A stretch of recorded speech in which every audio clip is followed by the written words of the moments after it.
Industrial Defender's Automation Systems Manager has a broad range of new capabilities with respect to change management. By virtue of having a complete inventory of your control system assets and their configuration statuses, it enables you to be able to do enhanced configuration policy management. Mike Dugan's going to demonstrate some of those capabilities to you now.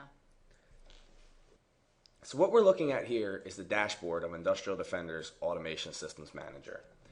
If I go into Asset Administration, I can get an overview of all of the assets that I'm currently collecting data from.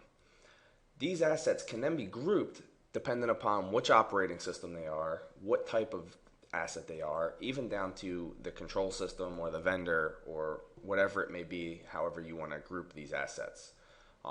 The use case that I'm going to go through here is actually checking for a list of installed applications on a specific control system.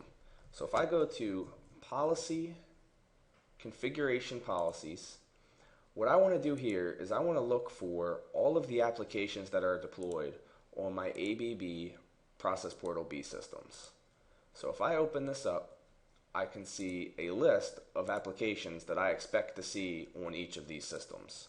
So this is a small list that I set up specifically for this use case demonstration. You can see a licensing utility, an Industrial Defender agent, an antivirus agent, etc. If I execute this policy, I'll be able to pull back a list of these ABB Process Portal B systems and make sure that each of these applications is deployed on that list of systems. So if I go to my exception screen,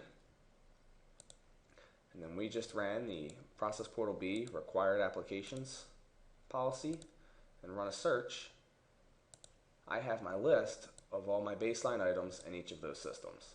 So if I'm checking specifically for the ABB Diagnostics utility, I can see that I have 5 systems that are considered Process Portal B Windows systems that do not have this utility installed. And I know that I need to go out to these systems and make sure that I deploy that utility.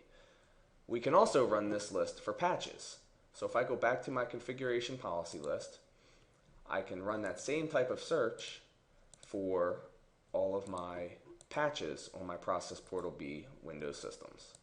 So here I see the list of patches that should be deployed on each of these systems. Execute the policy. Go back to my exception screen. Clear the list that we were just looking at. And we'll look at the same view, but for patches this time.